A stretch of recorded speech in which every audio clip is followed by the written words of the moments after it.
मधुबन के बाबा, मधुबन के बाबा मुरली वाले, आपका क्या कहना, आपका क्या कहना। ओम शांति। आज 12 जुलाई 2021 के साकार मधुर महावाक्य हैं। आज मीठे मीठे बाप दादा बोले, मीठे बच्चे, बाप जैसा निरहंकारी और निष्काम सेवाधारी कोई नहीं। सारे विश्व की बादशाही बच्चों को देकर खुद वानप्रस्थ में बैठ जाते हैं। आज बाबा बोले, मीठे बच्चे, बाप जैसा निरहंकारी और निष्काम सेवाधारी कोई नहीं। सारे विश्व की बादशाही बच्चों को देकर खुद वानप्रस्थ में बैठ जाते हैं। और बाबा ने आज हमसे प्रश्न पूछा है कि बाप का कौन सा पैगाम तुम्हें सारे विश्व को बताना है। और उत्तर में बाबा हमको समझा रहे हैं कि सभी को बताओ कि तुम दुख हरता सुख करता के बच्चे हो। तुम्हें कभी भी किसी को दुख नहीं देना है। तुम सुखदाता बाप को याद करो, उन्हें फॉलो करो तो आधा कल्प के लिए सुख धाम में चले जाएंगे। यह पैगाम सबको देना है। जो इस पैगाम को जीवन में धारण करेंगे वह 21 जन्मों के लिए माया की बेहोशी से छूट जाएंगे। और मुरली का गीत है, हमारे तीर्थ न्यारे हैं। ओम शांति। मीठे मीठे रूहानी बच्चे, इस गीत का अर्थ तो समझ गए। हम आत्माओं का वह बाप है, मुख्य है ही आत्मा। अभी तुम बच्चे जानते हो, हमारी आत्मा परम पिता परमात्मा के सम्मुख बैठी है। तुम्हारी सोल सुप्रीम सोल के सामने बैठी है। तुमको तो अपना शरीर है, इनको लोन लिया हुआ शरीर है। गुरु लोग मनुष्यों को यात्रा पर ले जाते हैं। भक्ति मार्ग के ढेर गुरु हैं। भारत में तो स्त्री अपने पति को भी गुरु ईश्वर समझती है। बाप बच्चों को समझाते हैं, तुम बच्चे हो ना, समझते हो हम बेहद के बाप के बच्चे हैं। बेहद का वर्षा फिर से लेने आए हैं। बाबा कहते, अभी हमें सदगति को पाना है। यह तो निश्चय है ना, सारी दुनिया दुर्गति में है। सदगति को तभी पाएंगे ना जब पता चलेगा कि दुर्गति में है।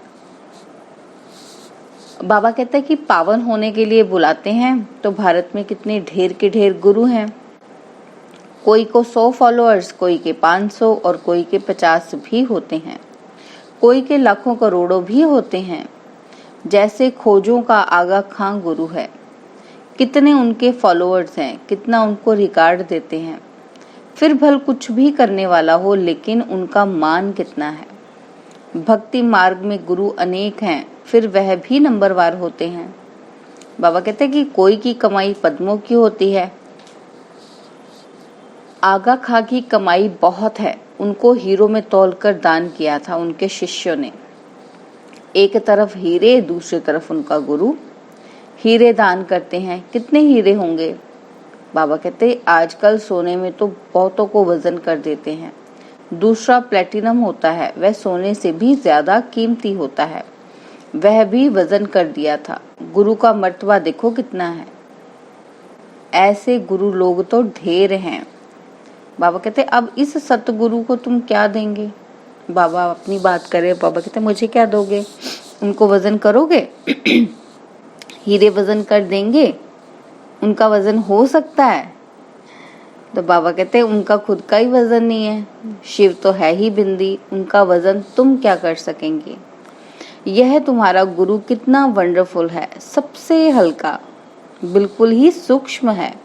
तुम्हारा गुरु एक है। तुम जानते हो शिव बाबा तो दाता है। भगवान कभी कुछ ले नहीं सकते, वह तो देते हैं। ईश्वर अर्थ दान सब करते हैं, तो समझते हैं कि दूसरे जन्म में इसका एवजा मिलेगा। बाबा कहते कामना तो रखते हैं। अब यह तो है बेहद का बाप। इन जैसी निष्काम सेवा कोई कर नहीं सकता। निष्काम सेवा भी कैसी है, कैसी करते हैं बाबा सेवा।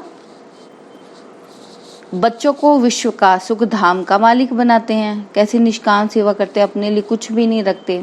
बाबा को थोड़े ही विश्व का मालिक बनते हैं। उनको कहा जाता है सुख का सागर, शांति का सागर, पवित्रता का सागर। बच्चों को हर एक बात अच्छी रीति समझाई जाती है। एक ही बाप से तुमको जीवन मुक्ति मिल जाती है। बाबा से स्वर्ग का वर्षा मिलता है। निश्चय किया, बस बाबा और वर्षे को याद करना है। इनको कहते हैं ज्ञान का सागर। सारा सागर स्याही बनाओ, सारा जंगल कलम बनाओ तो भी एंड नहीं हो सकती। बाबा की जो महिमा है वो कभी खत्म नहीं हो सकती। बाबा कहते हैं तुम शुरू से लेकर लिखते जाओ तो तुम्हारी ढेर पुस्तकें हो जाएं। यह नॉलेज तो बहुत वैल्यूएबल है जो धारण करने की है। जानते हो यह कोई परंपरा तो चलती नहीं। अभी तुमको तंत्र मिलता है, यानी कि सार बताते हैं ना बाबा हमें। बाप आकर बच्चों को अपना परिचय देते हैं, वही काफी है। बाप का परिचय देने से, रचता को जानने से रचना का भी ज्ञान आ जाता है। बुद्धि कहती है जो सतयुग में आते होंगे उनके पुनर्जन्म जास्ते होंगे। चक्र में जो पहले आए होंगे वही आएंगे। इस चक्र को भी अच्छी रीति समझना है।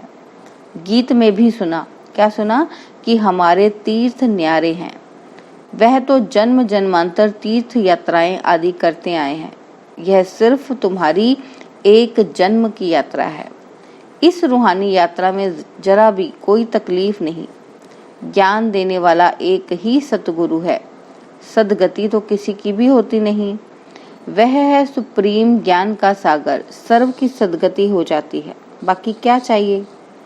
बाबा कहते तत्व भी सतो प्रधान हो जाते हैं और यहाँ तमो प्रधान है तो वायु आदि भी ऐसी ही तमो प्रधान होती है। कितने अर्थक्वेक आदि होते हैं। सत्युग में तो कोई भी दुख देने वाली चीज नहीं होगी। बाबा कहते बाप तो है ही दुख हरता सुख करता। बाबा कहते कि तुम उनके बच्चे हो, किसी को दुख नहीं देना है। सबको यह रास्ता बताना है सुख का वर्षा पाने का। अब बाप कहते हैं, क्या कहते हैं कि तुमको सुख ही देना है। बाबा तुमको आधा कल्प के लिए ऐसा सुख देते हैं जो वहां दुख का नाम नहीं रहता। तुम जानते हो बाप से 21 जन्मों का वर्षा पाने हम यहाँ आए हैं। तुम स्टूडेंट्स हो ना, तुम्हारी दिल में है कि शिव बाबा से सुख का, स्वर्ग का सुख लेते हैं तो सब दुख दूर हो जाएंगे। बाबा हमको संजीवनी बूटी देते हैं सुरजीत होने के लिए। फिर 21 जन्म कभी मूर्छित नहीं होंगे। वह संजीवनी बूटी है। कौन सी? मन मना भव। सर्व का सदगति दाता एक ही बाप है। उनको निराकार निरहंकारी कहा जाता है। जिस तन में आते हैं वह भी साधारण है। बाप कहते हैं dear children, I am your obedient father. बड़े आदमी हमेशा ऐसे लिखते हैं, आई एम ओबीडियंट सर्वेंट। अपने को कभी श्री नहीं लिखेंगे। आजकल तो लिखते हैं श्री श्री फलाना। आप ही अपने को श्री श्री लिखते रहते हैं। वह बाप है निराकारी निरहंकारी। अब तुम उनके सम्मुख बैठे हो। जानते हो वह हमारा बाप, टीचर, सतगुरु है। बाकी तो सब भक्ति मार्ग के अनेक गुरु हैं। गुरुओं के भी गुरु होते हैं, इनका कोई गुरु नहीं। यह सत्य बाबा, सत्य टीचर, सत्य गुरु है। बाबा कहते कि तुम जानते हो, क्या जानते हैं हम, कि आत्मा ही संस्कार धारण कर रही है। बाबा भी आत्मा है ना, उनमें भी गुण है। तुम्हारे गुण अलग अलग हो जाते हैं। इस समय जो गुण तुम्हारे में हैं वही बाप के हैं। देखो ये ध्यान रखने वाली बात है। बाबा कहते इस समय जो गुण तुम्हारे में हैं वही बाप के हैं। फिर सतयुग में तुम्हारे दैवी गुण हो जाएंगे। बाप ज्ञान का सागर, प्यार का सागर है। कृष्ण की महिमा अलग है। शिव बाबा को 16 कला संपूर्ण नहीं कह सकते, वह तो स्थिर है ही। बाप कहते हैं ये टाइटल तुम मुझे नहीं दे सकते 16 कला संपूर्ण वाला।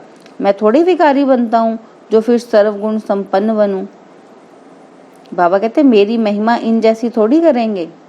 इस नॉलेज को जिन्होंने कल्प पहले सुना है वही आएंगे, आकर बाप से सुनेंगे और बाप को याद करेंगे। पिछाड़ी को हाय हाय कर रोते हैं, फिर जय जयकार हो जाती है। बाबा कहते अभी तुमने यात्रा का भी राज समझा है। इस यात्रा से फिर तुम कभी मृत्यु लोक में लौटते नहीं हो। उन यात्राओं से फिर घर लौट जाते हैं। कितने मनुष्य स्नान करने जाते हैं। भक्ति का विस्तार देखो कितना है।